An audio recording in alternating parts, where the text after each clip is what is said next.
It begins in a moment so ordinary you almost miss it, a phrase overheard, a song at the right second, a sudden quiet that feels charged with meaning. Something stirs inside you, a recognition older than thought itself. You know this feeling, though you've spent years dismissing it as coincidence, as mind tricks, as nothing. But it isn't nothing. It's the pulse of the universe knocking from the inside, reminding you that reality has always been a conversation, and you've been answering unconsciously.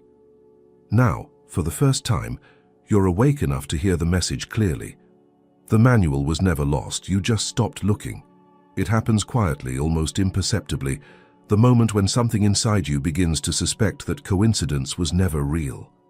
It could be a simple encounter, a phrase overheard at the exact time you needed it, or a strange alignment between thought and event that feels too precise to be random. At first, you brush it off. Just chance, you say, because that's safer. To admit otherwise would mean stepping into a different world, one where your thoughts and perceptions are not mere background noise, but instruments tuning the very frequency of what unfolds. Yesterday, someone told me, "I felt like the universe spoke to me, but I thought it was just a coincidence." That single sentence contains the fracture between sleeping and awakening, because the moment you label a synchronicity as coincidence, you hand the manual of reality back to the void. You say, "I'm not ready to read this yet," and the universe, endlessly patient, simply waits. The real turning point isn't cosmic fireworks or divine revelation. It's the instant you stop dismissing your own perception, when you realize that awareness itself is the message. The universe doesn't speak in words or images. It speaks in patterns, in timing, in the echo between what you feel and what appears. You've seen these alignments before, but you trained yourself not to trust them. Society taught you to worship logic, to distrust subtle knowing. So when the pattern first glimmers through the noise, you turn away thinking that can't mean anything. But it does. Imagine you're tuning an old radio, static, distortion, fragments of melody. When you move the dial just slightly, clarity emerges, the music that was always there. The shift is small, but everything changes. That's what happens the moment you start observing coincidences as mirrors instead of mistakes. You begin to tune into the signal that's been hiding under the noise of daily life. At first, this shift feels unstable. Your mind tries to analyze it, to measure it, to prove it. How do I know this is real? It demands. And that question, innocent as it sounds, is the gatekeeper of your old reality. Because by doubting the experience before you even let it land, you pull yourself back into the old program of separation. Observer here, world out there. But the field doesn't work that way. The act of noticing is already participation. The more consciously you observe, the more the signal strengthens. Try something small. Think of someone you haven't spoken to in years, not with longing or effort, just gentle curiosity. Hold their image for a moment, then release it completely. See what happens in the next few days. Often, you'll get a message, or bump into their name, or find an unexpected reminder of them. That's not proof of magic. It's evidence of coherence, the invisible thread between inner focus and external resonance. What changes here is not the world itself, but your relationship to it. You begin to notice that reality is responsive, conversational. You send out a frequency through your state of being, and life mirrors it back through circumstance, sometimes instantly, sometimes with delay, but always with precision. This is the moment where everything starts to look suspiciously alive. And yet, this awareness demands humility, because as soon as you start to believe you can control reality, the connection falters again. The field isn't a vending machine, it's a mirror of consciousness.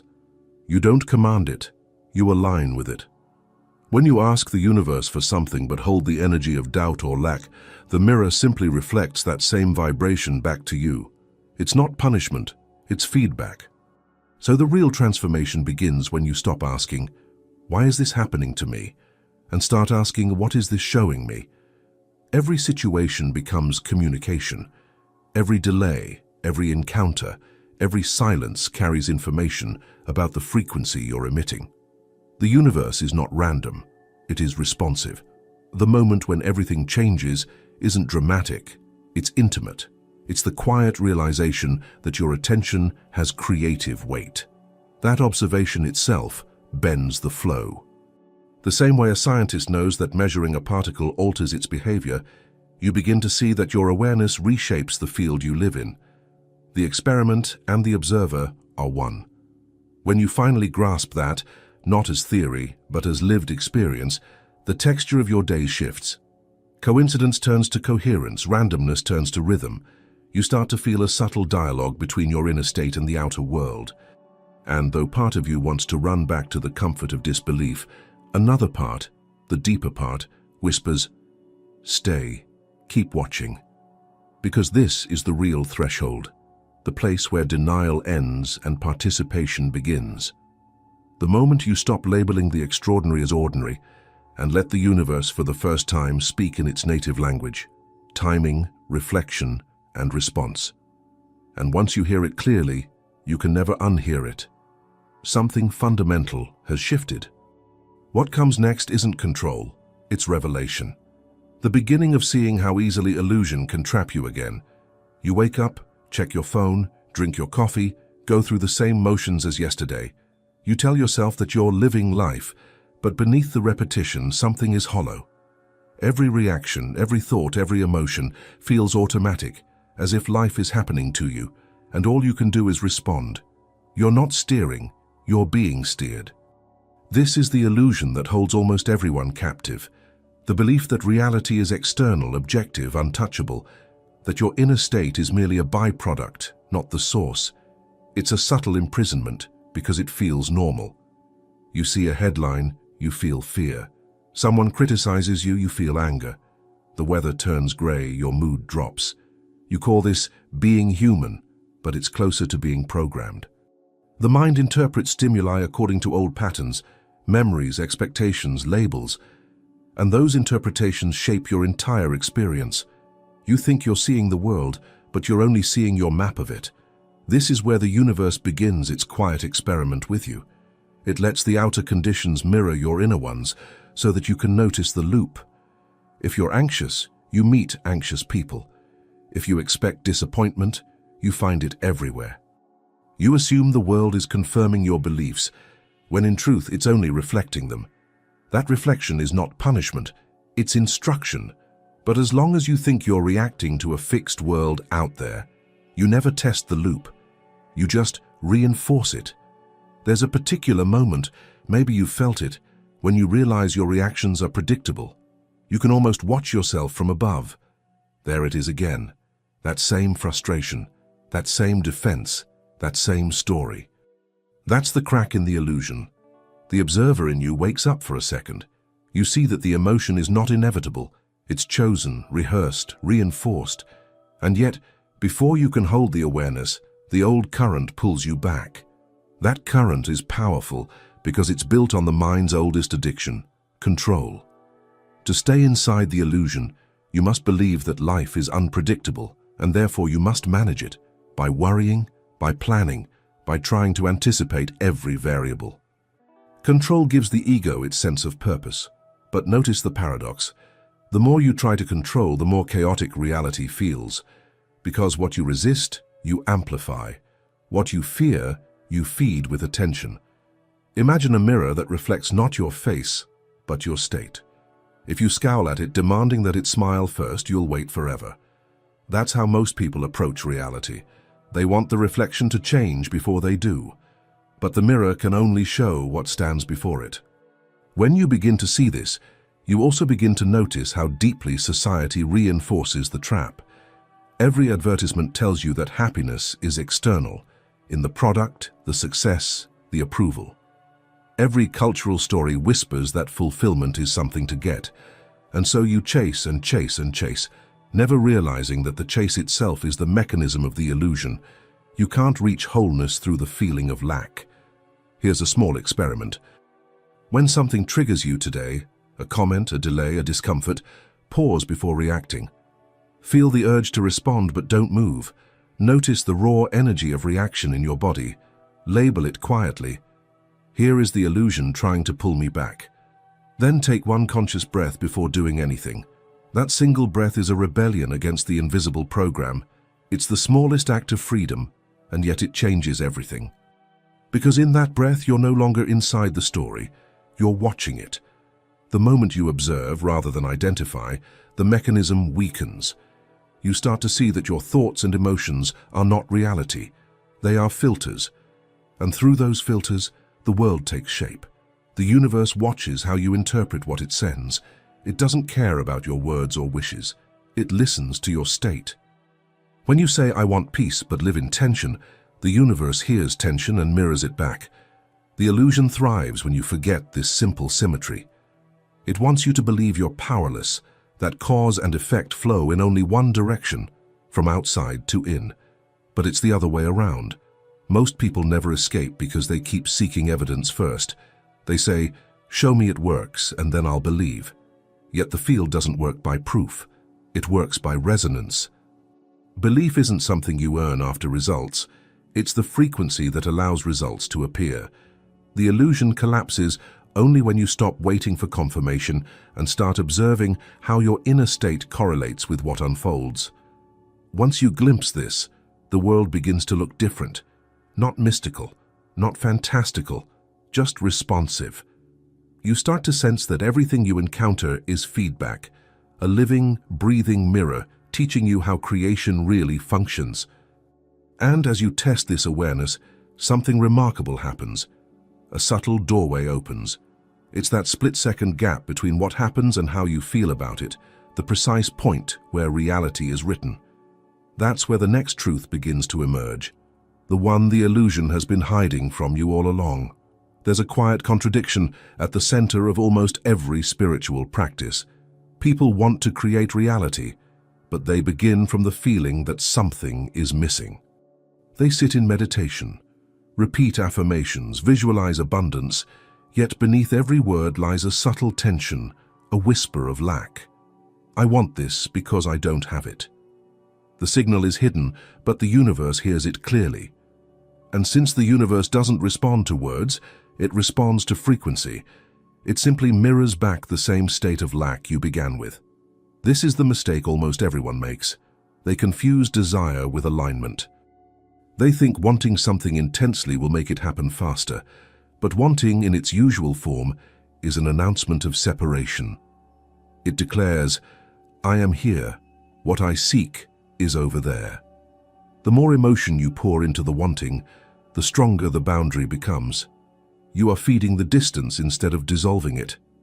Think about how a magnet works. It doesn't chase the metal, it simply is what it is, and the field does the rest. The magnet's power isn't in its wanting, it's in its state. The same is true of you. What you call manifestation is not about forcing outcomes, it's about matching the resonance of what already exists in potential form. But the mind rebels against that simplicity. It wants a formula, a technique, something to do. It wants control, not coherence. So it tries harder. More visualizations, more rituals, more effort. Yet the more you strive, the louder your vibration of "not yet" becomes. The universe responds faithfully, "Not yet." If you want to see this mistake in real time, observe the moment you set an intention. Notice the tone behind the thought. Is there peace or urgency? Is it quiet, knowing, or silent, pleading? That emotional signature tells you everything. The universe doesn't decode sentences, it reads coherence. There's a story I once heard about a musician who spent years trying to compose a piece that would finally bring him success. Every note he wrote was brilliant, but strained. One night, exhausted, he gave up. He sat at the piano and played without agenda. No goal, no self-judgment, just sound. That night, he composed the work that changed his life. What shifted wasn't his talent, but his state. The universe could finally respond to a signal free of resistance. When you ask for something from a place of need, you're not actually communicating with the universe. You're echoing your own fear. It's like speaking into a canyon and mistaking the echo for an answer. That's why so many people feel stuck. Not because the field ignores them, but because it keeps returning exactly what they broadcast. You can sense this feedback loop if you pay attention to small, everyday examples. Imagine you're late to an appointment and filled with anxiety. The more you stress, the more red lights you hit. The slower people move, the more reality mirrors your tension. But when you finally surrender, when you stop fighting time, things mysteriously open. The next light turns green. A parking spot appears and you arrive without effort.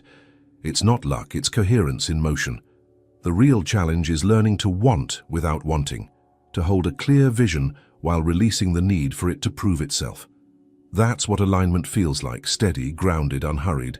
It's the difference between asking the universe from emptiness and embodying the frequency of already having. The first is prayer as pleading, the second is prayer as remembering. You've probably noticed this pattern in relationships too. When you're desperate for connection, people pull away. When you're at ease in your own presence, they're drawn to you naturally. Reality operates on that same field of resonance. The universe doesn't grant requests, it synchronizes states. Try a small shift. Instead of saying, "I want peace," experiment with, "I am willing to feel peace now." Then pause. Don't repeat it like a mantra. Test it. Scan your body, your breath. Let any tension reveal where resistance still hides. You'll notice that peace doesn't need to be summoned. It's what remains when you stop demanding. That's the moment the frequency stabilizes and the external world begins to reorganize. The mistake almost everyone makes isn't that they dream too small. It's that they try to build reality while standing on the foundation of lack. They forget that the universe isn't a storehouse to be ordered from. It's a mirror that reflects being. It cannot give you what you're not yet capable of holding. As soon as you see this, something loosens inside. The struggle to manifest becomes unnecessary, almost absurd. You start to sense that the next step isn't about getting anything, but about perceiving the space where creation truly occurs. The tiny gap before reaction, the quiet hinge between impulse and awareness. And that's where the portal opens, the precise instant where reality begins to write itself. There's a fraction of a second, so brief that most people never notice it, that separates what happens from what you feel. A sound, a word, a glance reaches you, and before the emotion arises, before the mind interprets, there is a gap. That gap is the origin point of reality. In it, the field is still fluid, undefined, waiting for your observation to decide which version of the world will solidify next. You've lived through millions of those moments, yet almost all of them passed unnoticed, overwritten by habit. Observation is not the same as thinking. Thinking is commentary. It comes after. Observation happens before. It's the clean perception of what is, without the machinery of interpretation running over it. The portal opens precisely when you stay awake in that first instant, before the mind rushes in to name, compare, and defend. You're used to experiencing life as reaction, but reaction is always delayed, its memory replayed in real time. The act of observing interrupts that loop. Imagine watching rain slide down a window pane. Usually your mind labels it, rain, grey day, maybe I'll be late. But if you pause long enough to simply watch, no naming, no story, something subtle shifts. The line between you and the rain softens. The event is no longer happening to you. It's happening with you. That is the texture of true observation. It feels neutral yet alive, detached yet intimate. This is the same space quantum physicists discovered when they realized that measurement changes what's being measured. The observer and the observed are entangled. One cannot exist without the other. Consciousness isn't watching reality unfold, it's participating in its unfolding. Every time you witness something with full attention, you alter the field's probability landscape. That's not philosophy, it's mechanics. But to live that truth, you must retrain perception itself. You must slow down the mind's reflex to judge and replace it with the willingness to simply see. The next time you feel irritation, don't rush to fix it. Don't assign blame, don't analyze the cause. Instead, notice the moment before the irritation completes its shape. The faint spark in the chest, the tightening of the throat, that's where the portal begins to shimmer.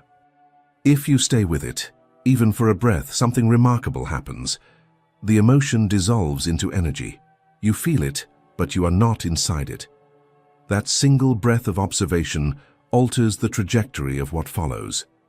The argument that would have erupted never forms. The thought that would have spun into worry loses momentum. It's as if reality hesitates, waiting for your cue.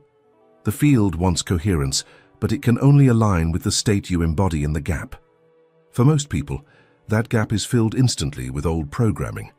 The brain's predictive model runs faster than awareness, so you rarely experience the raw data of life, only your assumptions about it.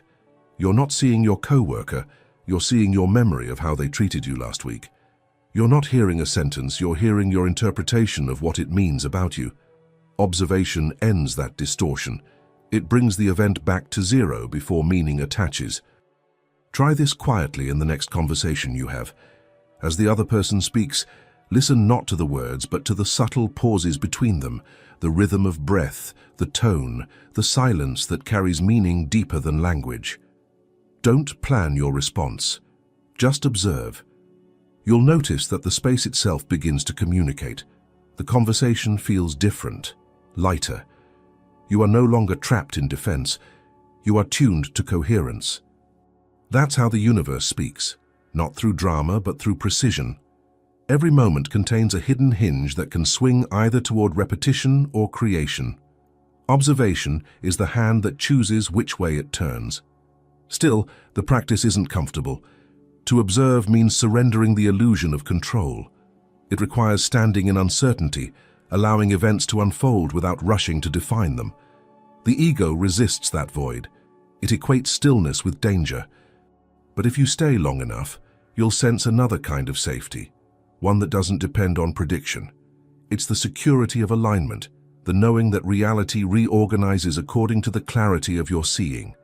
As you begin to live from this space, life feels less like a sequence of events and more like a single conversation, an unfolding dialogue between consciousness and form. Patterns start to reveal themselves. The same situations reappear not as punishment, but as opportunities to test your new level of observation. Each time you respond differently, the pattern shifts. The universe adjusts its reflection, confirming that the portal is open. Eventually you realize that the gap, that tiny interval between stimulus and response, isn't empty at all. It's full of intelligence, shimmering with possibility. Every transformation begins there, not in effort or intention, but in the quiet act of noticing before you react. And when you learn to stay inside that space, even for a breath longer than usual, something extraordinary starts to happen. Reality begins to lose its solidity. The world, once fixed and heavy, starts to respond like liquid light, bending, reshaping, aligning to the clarity of your gaze. And that's when you start to suspect that what you've been calling reality might not be as real as you once thought. There comes a moment when the world begins to behave differently, not dramatically, but unmistakably. The texture of things changes. You start to notice patterns that were always there but invisible to ordinary sight. Someone calls just as you think of them. You make a choice in stillness, and the environment seems to adjust around it. The timing of events becomes so precise that logic can't keep up. You look at the same world as before, yet it no longer feels the same. It's as though the background code has started to reveal itself. At first, it feels disorienting. You've spent a lifetime treating reality as fixed, a landscape made of matter, ruled by cause and effect, detached from your inner state. Now that certainty begins to dissolve. You start to see that what you once called real was only the version stabilized by your habitual observation. When your perception shifts, the external structure rearranges. People change tone, opportunities appear, circumstances stretch and bend. It's not that the laws of physics break. It's that consciousness begins to operate from a deeper law, one that underlies the visible. It's tempting to call this magic, but it isn't. It's coherence. When your inner and outer frequencies align, information flows more efficiently. You stop fighting the current, and the current starts to carry you. Scientists studying complex systems have observed a similar phenomenon. When elements of a system synchronize, the whole begins to behave as if guided by intelligence. The pattern self-organizes. That's what happens when consciousness becomes consistent. The universe responds with the elegance of a self-balancing equation. You may have noticed this during moments of deep clarity. When you feel peaceful, events seem to arrange themselves smoothly. When you're chaotic inside, the world mirrors that chaos back. But here, the relationship becomes explicit, no longer philosophical but experiential. You begin to see the symmetry in real time. It's both astonishing and humbling, because if reality changes with your observation, then responsibility expands too. You can no longer blame coincidence or circumstance. You realize you are participating in the calibration of the field itself. This recognition can be unsettling. The ground you've walked on for decades begins to feel like water. Things once certain, the solidity of objects, the consistency of others, the supposed neutrality of the world, become fluid. You start noticing that people act differently around you, not because they've changed, but because the version of them you now meet matches your new frequency.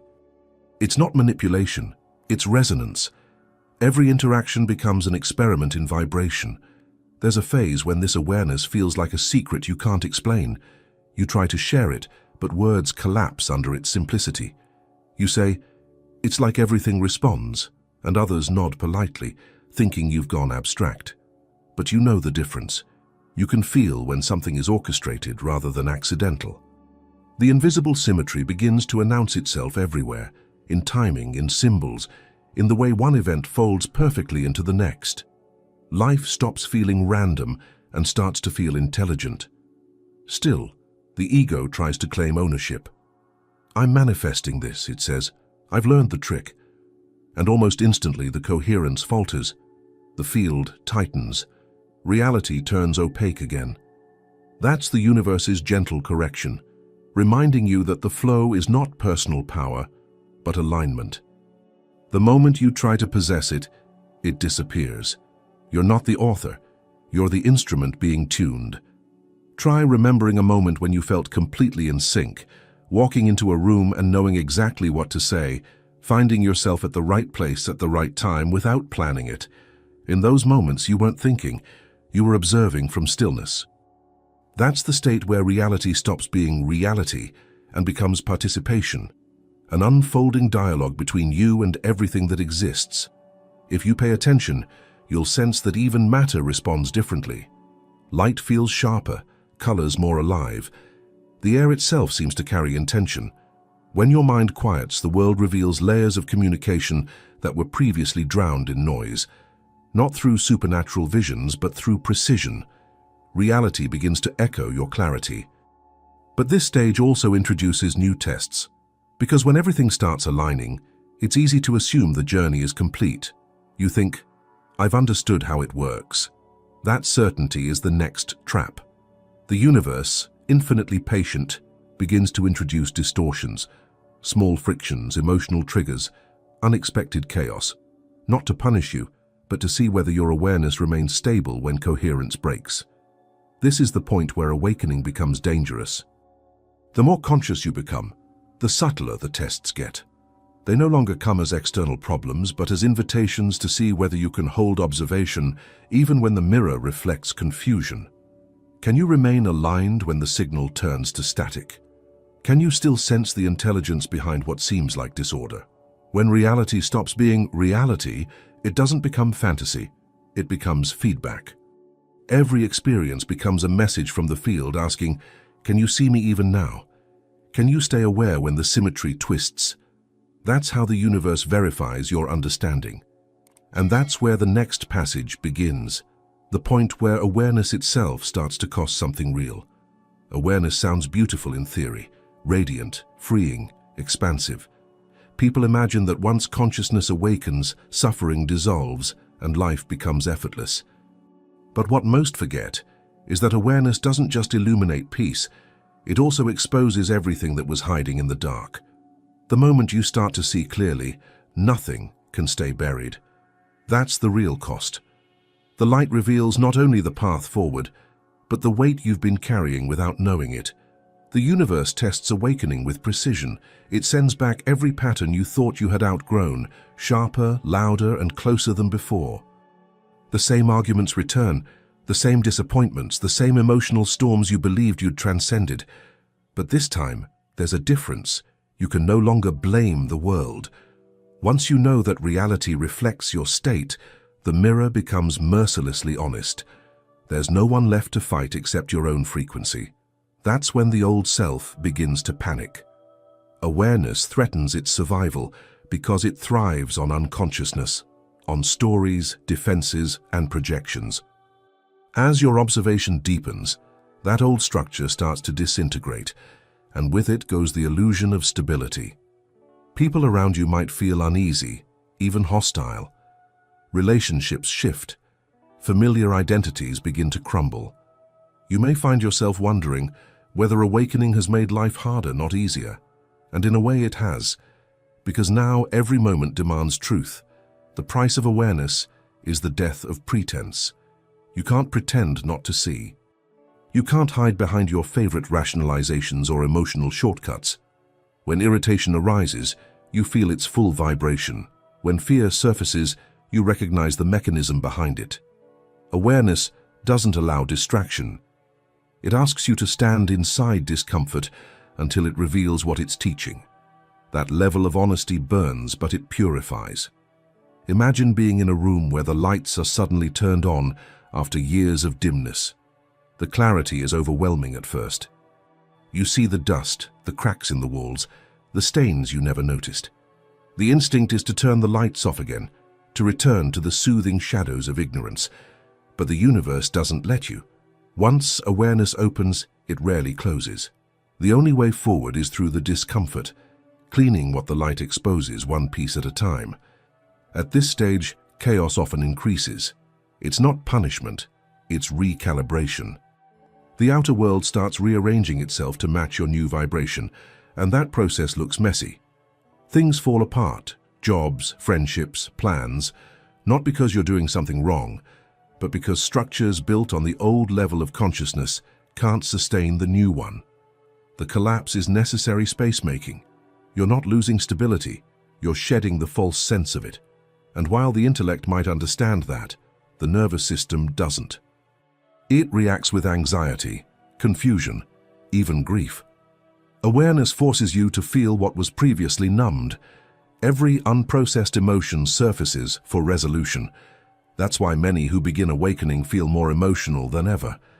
The flood isn't regression, it's release. You're clearing what blocked perception for decades. The body finally catches up to the consciousness that woke before it. You'll notice the universe mirrors this process through synchronicities that cut sharply. A casual conversation triggers a deep insight. A random encounter reopens an old wound. Everything becomes meaningful because everything is communicating. Awareness heightens sensitivity until even silence feels loaded with information.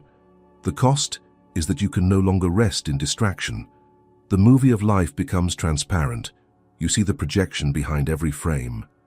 And yet, beneath the turbulence, a strange steadiness emerges. The chaos outside no longer defines you. You begin to sense that awareness itself is the ground, that clarity, not control, is what holds you steady.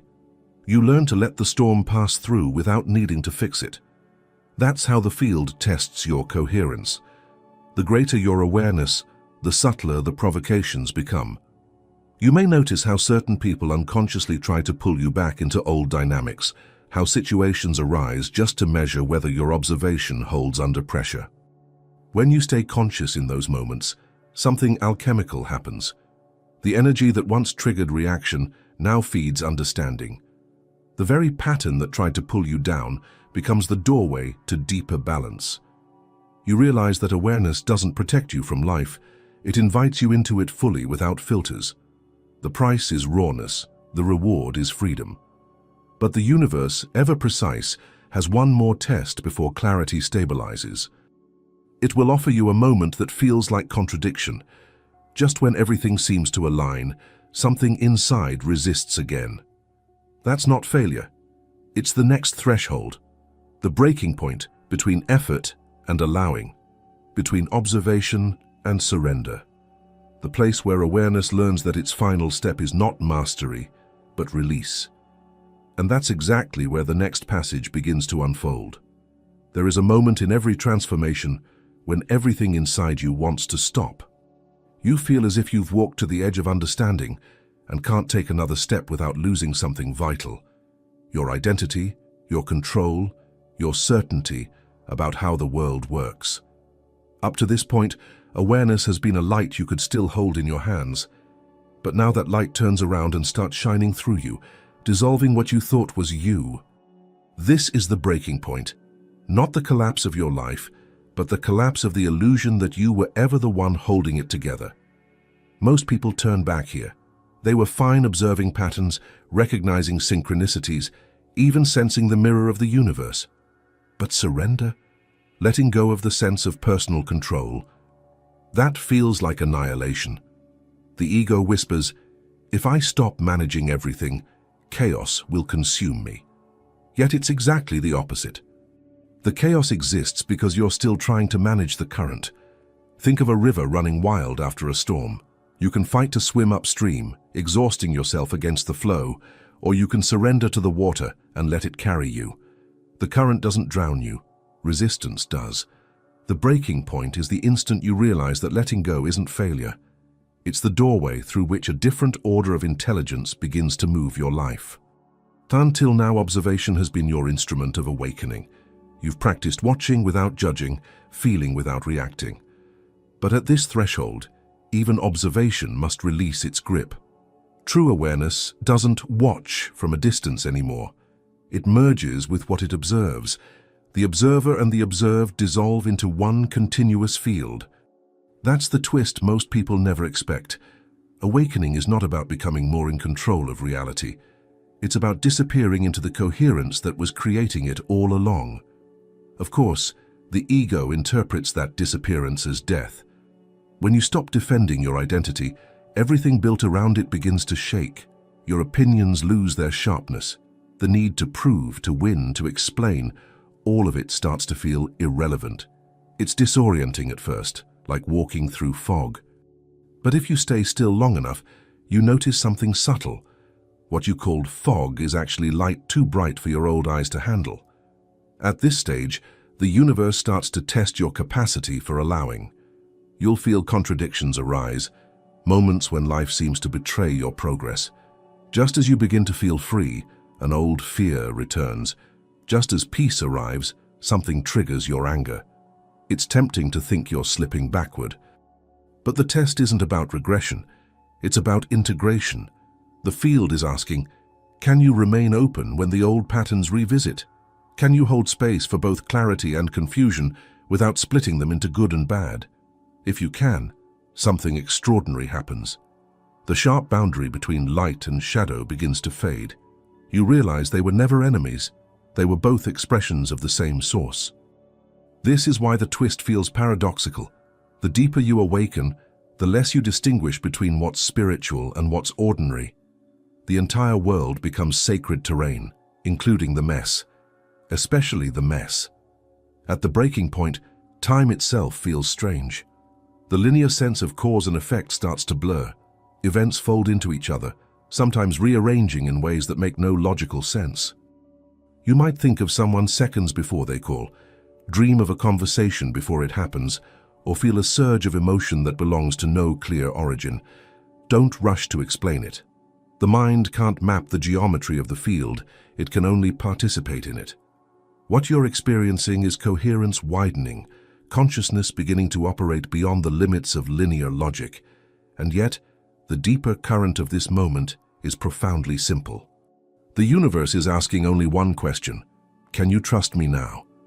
Not as an idea, but as a felt truth. Can you release the last fragments of the self that demanded control and allow life to move through you directly? The test isn't passed through effort, it's passed through stillness. The paradox of awakening is that the final step looks like doing nothing, but it's the hardest nothing you'll ever attempt. When you finally stop struggling, you notice a shift almost too quiet to name. The pressure dissolves. The river that once seemed wild now feels intelligent, guiding itself toward its own ocean. You were never separate from it. You only imagined you were swimming against it. That realization breaks the last illusion.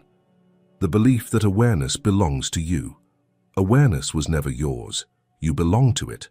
And once that insight lands, even briefly, the entire system reorients. The need to control transforms into a kind of reverence. You stop asking life for certainty and begin listening for coordination. You sense that the same intelligence shaping galaxies is shaping your next breath. That recognition softens everything, and in that softness, something inside you reorganizes. Because now you begin to see the pattern not as a concept but as living proof. The universe isn't testing you to punish, it's testing you to prepare. It's aligning you with the deeper code that has always governed the field, the silent logic that reveals itself only after surrender. And that code, once glimpsed, begins to rewrite how you experience every movement of energy, every exchange, every thought. The breaking point isn't the end of awakening. It's the threshold where revelation begins to translate into structure, where the hidden architecture of the universe starts to show its face. The moment you stop trying to manipulate reality and begin to observe it from stillness, something quiet but radical happens. The pattern beneath appearances begins to unveil itself. The field that once seemed random now speaks in symmetry. The events that once felt accidental start forming equations. It's not that life suddenly becomes perfect, it becomes intelligible. The noise resolves into signal, and you start hearing the logic behind creation itself. That logic is the universe code. The code was never hidden, only filtered by perception. You've been reading it your whole life through timing, emotion, and intuition, but without a conscious decoder. It's written not in words, but in alignment. Every thought, every decision, every emotional frequency sends out a vibration that reorganizes the field accordingly. The universe doesn't interpret language, it interprets coherence. It listens for harmony between what you think, what you feel, and what you do. When those three are aligned, the signal becomes unmistakable. This is why judgment collapses the connection. The moment you label something as wrong, unfair, or meaningless, you distort your signal. Judgment fractures coherence because it divides the field. It creates an us and a them, and here and a there. But when you observe without judgment, the wave stabilizes. The field mirrors unity because that's what you're emitting. It's the same principle musicians call resonance. When two strings vibrate at the same frequency, one makes the other sing. The universe operates the same way. You might think this sounds poetic, but it's grounded in physics. Quantum coherence, the state where particles behave as one unified system, depends on synchronization. The slightest interference, the smallest judgment, breaks the pattern. Consciousness works identically. When your inner state becomes consistent, the field responds with consistency. You're no longer broadcasting conflicting signals, and reality stops contradicting itself. What you once called luck is simply coherence expressing itself through visible form. There's an intelligence behind that coherence, not a distant deity but a self-organizing principle that uses contrast as communication. Every challenge, every emotion, every coincidence is a line of code written for your awareness. The universe doesn't punish or reward, it teaches through reflection. When you emit confusion, it reflects uncertainty. When you embody clarity, it reflects order. The feedback is instantaneous once you're still enough to perceive it. Try noticing how this plays out in your everyday life. When you wake up hurried and scattered, the world seems to conspire with that energy. Delays, miscommunications, irritations. But when you start the day in calm attention, things flow effortlessly. The external events aren't different. Your signal is. The code rearranges itself to echo your frequency. Reality isn't responding to your intentions, but to your integration, the coherence between your internal states. This realization changes how you relate to everything. You stop asking the universe to give you what you want and start asking it to show you where you're incoherent. Each resistance becomes information. If a situation feels blocked, it's not the world closing doors, it's your vibration colliding with itself. The code doesn't fail, it reveals. And here lies the deepest secret. The code isn't external at all. You are the living interface of it. The universe doesn't operate through formulas, it operates through awareness. When awareness observes itself, free from distortion, the pattern becomes transparent.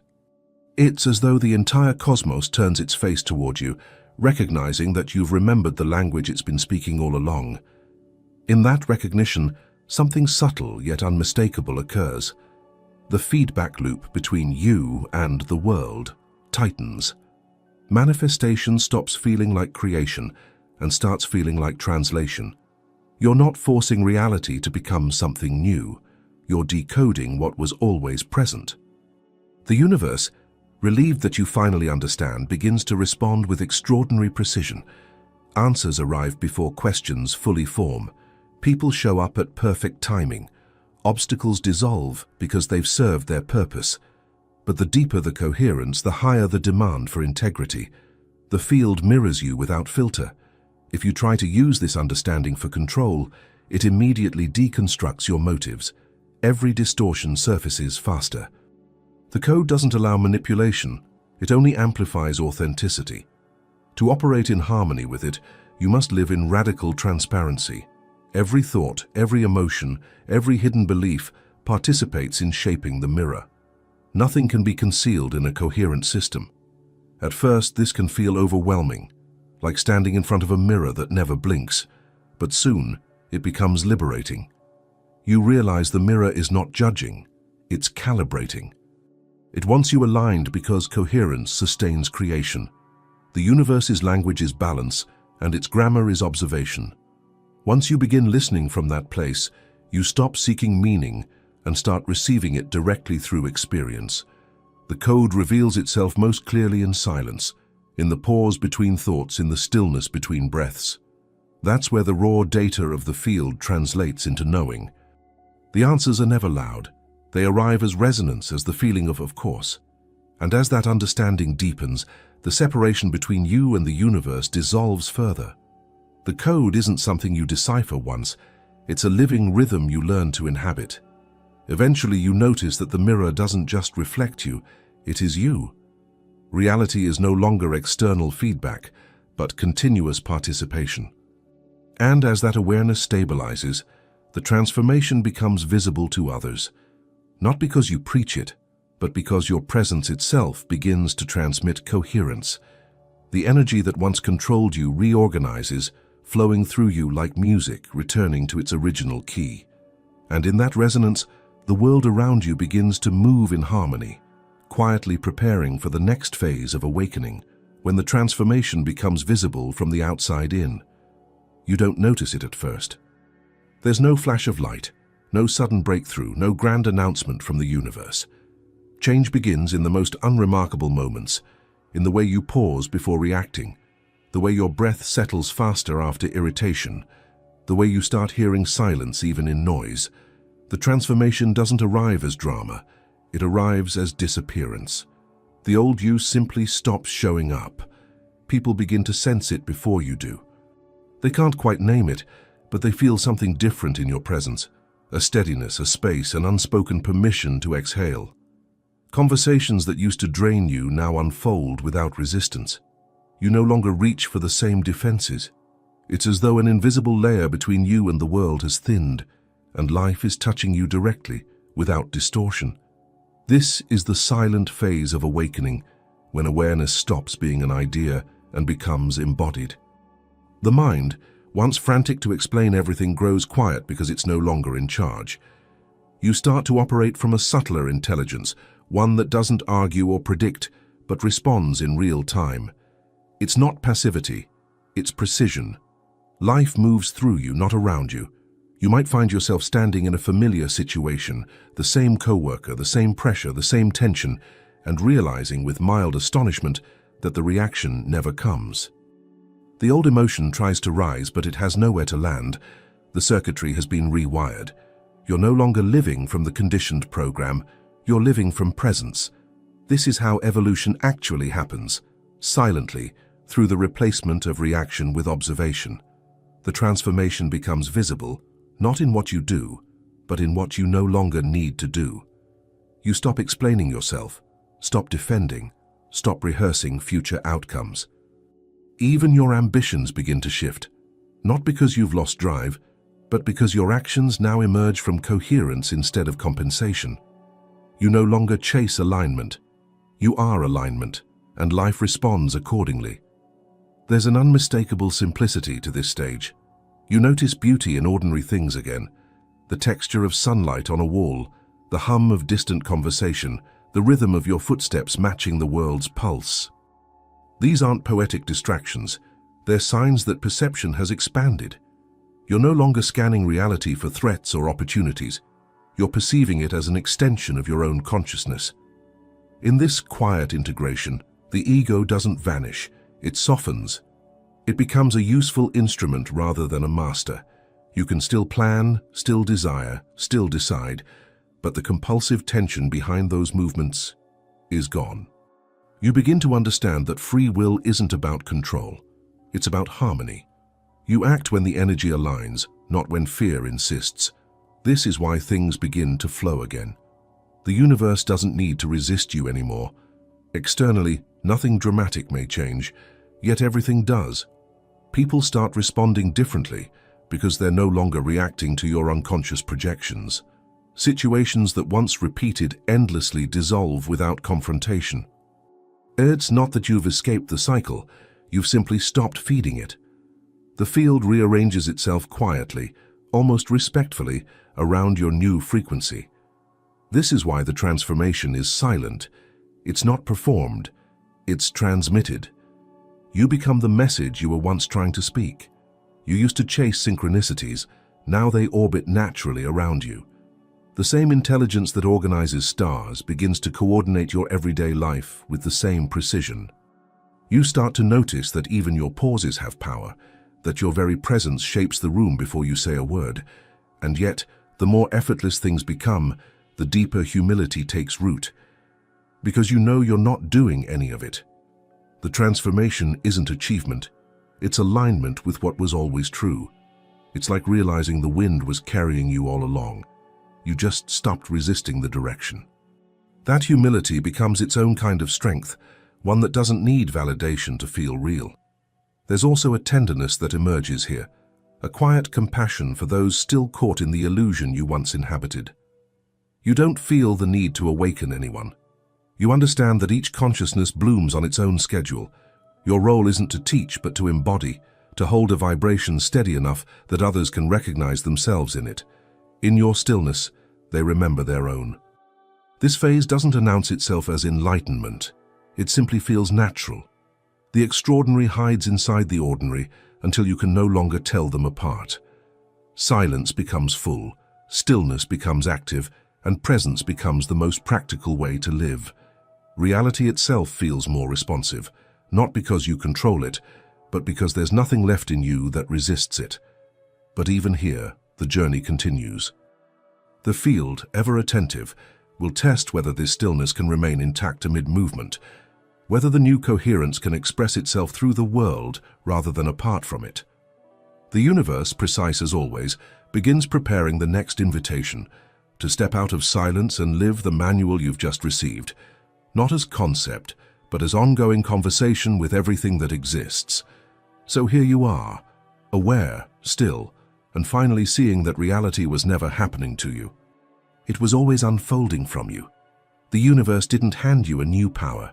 It simply revealed what was always yours, the ability to observe without distortion, to act without resistance, to live as coherence itself. The manual of reality isn't a book you read. It's the vibration you become. Now the invitation is simple. Keep observing. In every glance, every breath, every silence, let awareness write the next line of your story. If you've made it this far, write "I'm awake and observing" in the comments. I want to know who crossed the threshold. And if this resonated with you, watch one of the videos appearing on your screen right now. Each one continues the conversation that the universe has already started through you.